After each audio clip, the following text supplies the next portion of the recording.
Page 9. Review of all chords used in Volume 1. The first chord you see is G. All those zeros indicate that all your strings are open. Notice also in these diagrams there are just 4 strings indicated, and that's primarily because the 5th string virtually never gets fretted, except by very advanced players. Even chords up the neck, we're fretting just 3 strings and at the most 4, but in this case, since they were chords from Volume 1, we didn't do a whole lot of fretting on all 4 strings. Once again, here's your G chord. This time I'll play it including the 5th string open. The next chord to the right is C basic. That means just a 3-string C chord, and that's why the X is over the 4th string. You don't play the X. I'm going to strum that from 3rd string.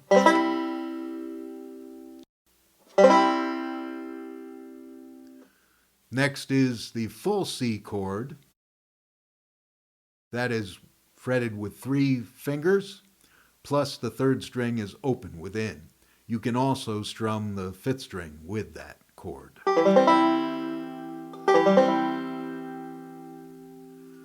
Next we have the D7 chord, 2 fingers at the 1st and 2nd frets on the 2nd and 3rd strings respectively. The 4th and the 1st strings are open. The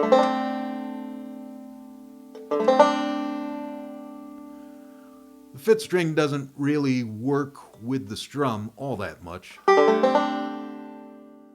It's kind of an ethereal sound. You decide if you like it. Next, we have a D chord on the 2nd line, and that is 3 fingers in a row, but starting at the 2nd fret. You can also use the 4th string open within the D chord. That's the full strum from the 4th string. The 5th string doesn't work too well with the D chord as a strum. Here it is once more from the 4th string, D chord.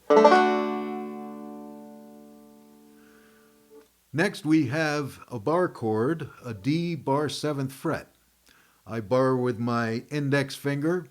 In this case, I'm just barring 3 strings at the 7th fret. You ask why you would know that 7th fret?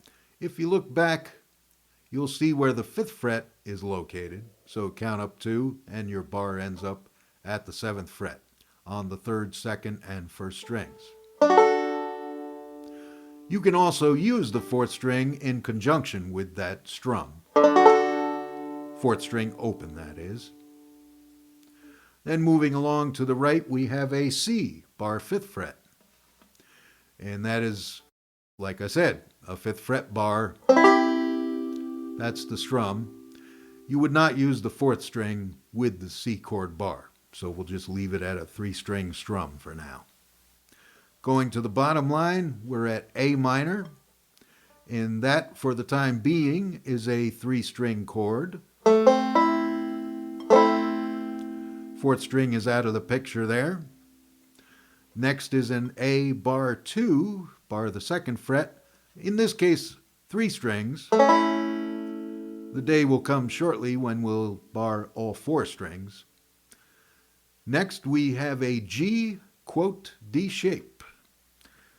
Looks like a D chord, but if you look at your fret marking, it's way up starting at the 7th fret. Therefore, 7th fret, 8th fret, and 9th fret. 3 strings in a row from the 7th, 8th, and 9th frets. Next we have high G, bar 12. So you set up your bar up at the 12th fret.